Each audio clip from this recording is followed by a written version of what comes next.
The first of our iron-hulled warships, built in 1859 on the River Lee, commissioned in 1860. It was built on an 18-inch thick Burma teak frame that after they bolted the big iron plates onto. The ship was steam-powered as well as sail. In its day considered so formidable, nobody wanted to go anywhere near it. It never even got to fire a shot in anger. It was the pride of Queen Victoria's fleet, and it was head of the Red Fleet, back in the times when Britain had 3 separate fleets: the red, the white, the blue. Warrior was built by a company called the Thames Iron Works.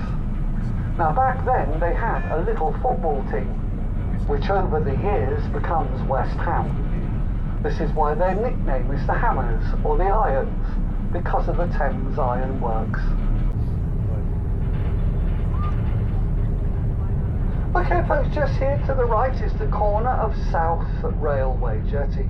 This is the start of HMS Nelson, about 3.5 miles of continuous quay that's operated by the Navy.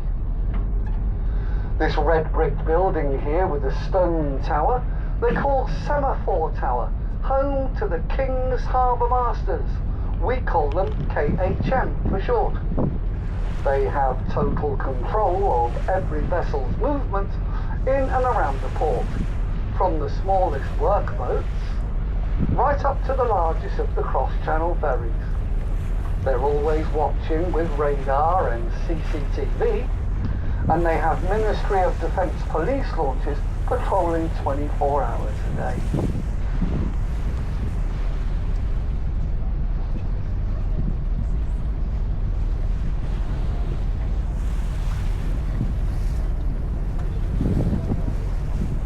Now we're just coming up to the back of the aircraft carrier, Queen Elizabeth. Now she is leaving the harbour at 2:45 this afternoon.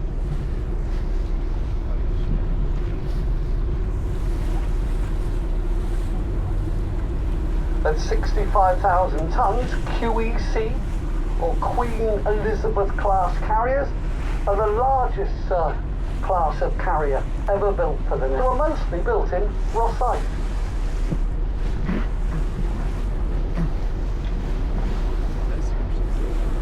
(284 metres long, 39 metres wide at the waterline, 73 metres wide up on the top deck. A full quota of aircraft is 36, but they can easily manage up to 70. Most of the aircraft carried are F-35B Lightning II multi-role fighters. The rest, all the different types of helicopter. The crew complement, 679 people. There's purpose-built accommodation for up to 250 Marines.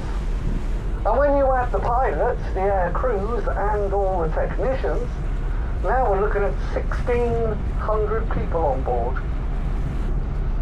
Reaching speeds of 30 knots. The operational range is 10,000 miles. She cost £3.2 billion to build.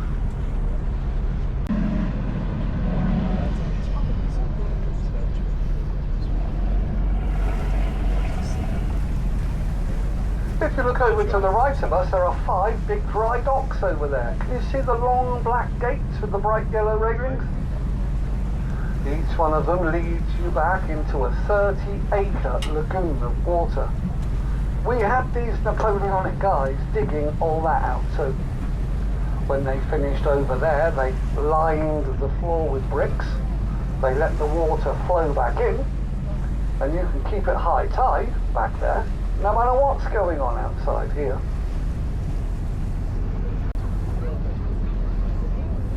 Now over to the right, the little painted warship you can see there is the Mersey.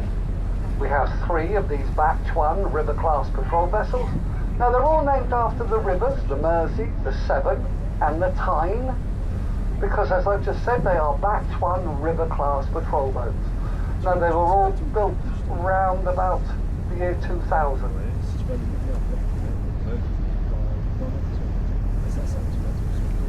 They were fisheries protection vessels.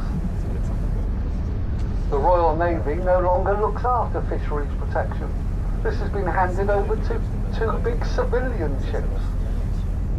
So these ships were taken out of service, a little bit of a refit, painted up, and brought back in as offshore patrol vessels now.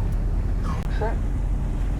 Now, of course, everything's new. New engines, new generators, new, so they've got to start them up and use them. And then she'll start a few months of sea trials, so everything beds in, and then she gets handed back to the Navy. £68 million upgrade. All 6 of them are having it.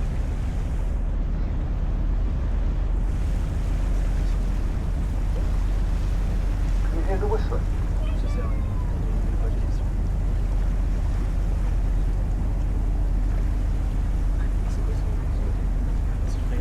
Well, folks, we're coming up to the Iron Duke, one of the Navy's 11 Duke-class Type 23 frigates.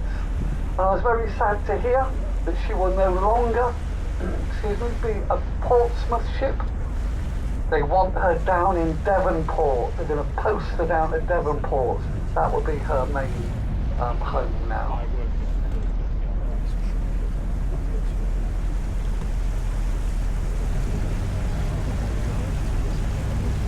Now, yes, they are submarine hunters, but of course that's not all she does. This ship's been involved in everything. Great success in anti-piracy patrols around the world. Same level of success looking for the drug runners.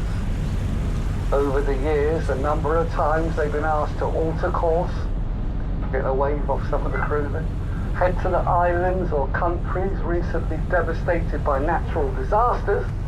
They get there quick. They get first aid teams ashore, and they set up forward operations bases till the main help arrives.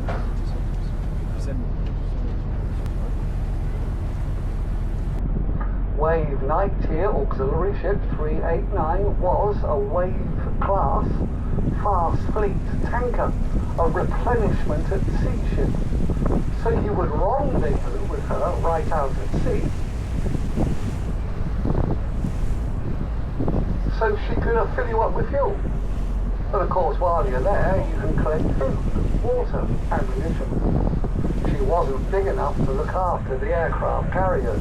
This is being done by much bigger and newer Tide-class tankers. So she's been taken out of service, mothballed, she's up for sale.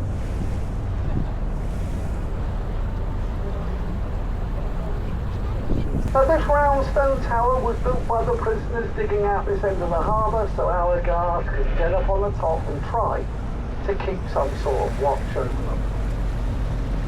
It's the end of the Royal Naval Quay, and everything in front of us is the commercial port called Portico.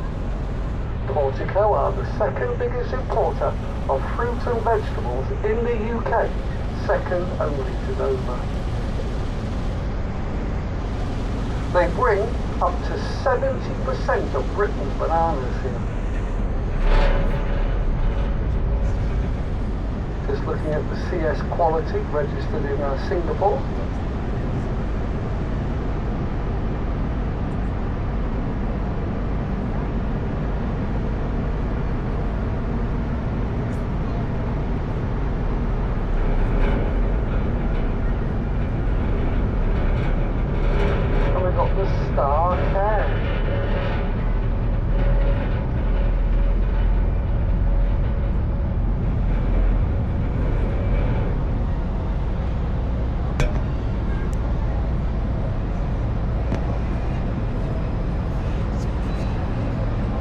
We are fully booked with cruise ships for the next 2 years.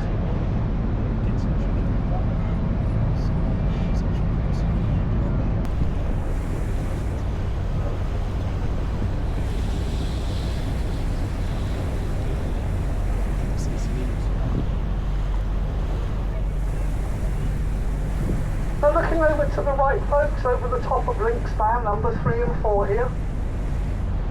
The big grey building over there is called HMS Excellence. It's home to the second Sea Lord. is headquarters to the Royal Navy. It's the oldest of all the Royal Navy shore establishments, and it's built over there on Whale Island.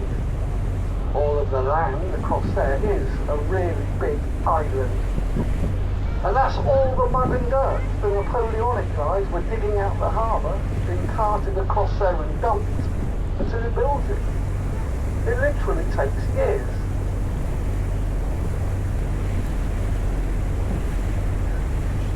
Now folks, just over to the right of us, there's two boats. The first one is a big black and white tugboat with a big red funnel on the back.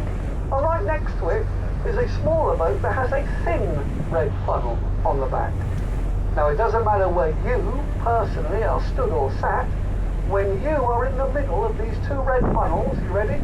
I am in the middle of the two red funnels now, and I'm looking at a castle on the shore straight back on the other side of the harbour.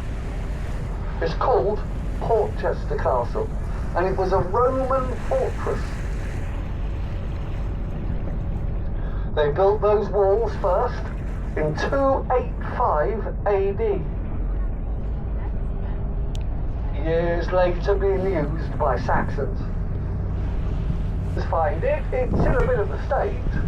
They repair it, add on to it, build all the buildings inside it, and they turn the old Roman fort into the castle. 285 is documented. This is when Portsmouth Harbour had become a naval base. Roman ships defending the port first.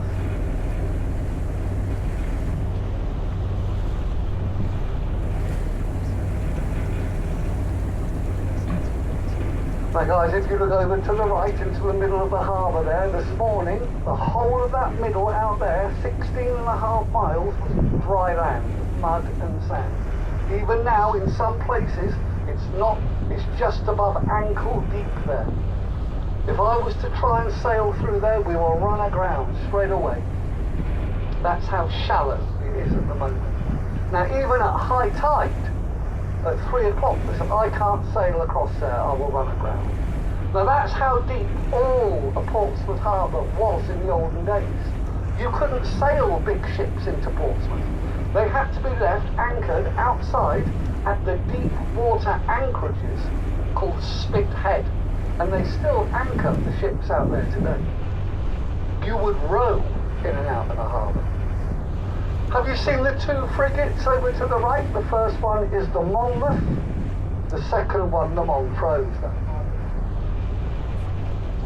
Now both of those frigates have been taken out of service, decommissioned. Now the first one has been stripped of everything and anything that can be used elsewhere, and it's been sold to the scrapyard in Turkey. So how much do you think the scrapyard buys these frigates for? They're £700,000 each, scrap value. The set of grey cranes here is called UHAF, UHAF. This means Upper Harbour Ammunition Facility. This is where they take the warships so they can load and unload all the ammunition. Missile, torpedo, that sort of thing. 16 years into. Just to the right now in Devon, the boat builder. There's been a boat builder at one time or another over here for close to 200 years. Up until the 60s, the boat builder Camper Nicholson was here. Back in the 1930s, Camper Nicholson had designed and built the fabulous wooden ocean-going J-class racing yachts for the American Cup. Mostly owned by very wealthy Americans now, who choose to keep them in much sunnier climes.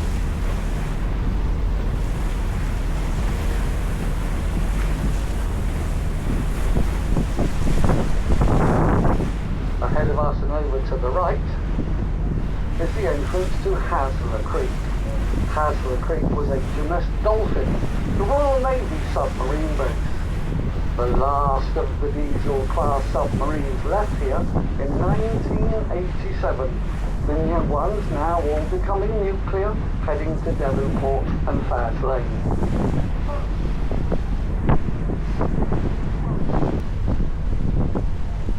Nice view out into the eastern Solent. It's pouring in. Look at the water in the middle of the harbour here, look. Millions of gallons pouring into the harbour. See the sea defence forts out there? They've all been built as part of the Palmerston Follies. Built out of 15-foot thick stone blocks, dropped onto the shallow shoals on the seabed. This is the shops, cafes, bars and restaurants of Warf. It's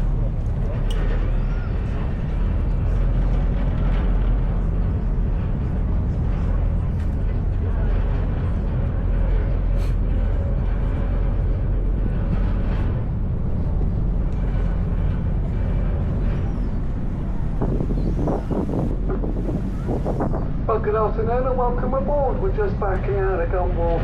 That's the Warf since the Napoleonic times. All the ammunition used to be kept here. Now more recently, HMS Vernon, a naval unit dealing with mines and torpedoes, right up until 1987. Now by that time, nothing more than advances in technology. The Navy decide they no longer need this facility. They can close the site down. The property lays dormant until the 90s. With the approach of the millennium, they decide it can all be sold on and redeveloped. They sell it to Molum Construction and Barclay Home Developers. Between them, they build all the waterside apartments. The 92 shop factory outlet, they build Spinnaker Tower.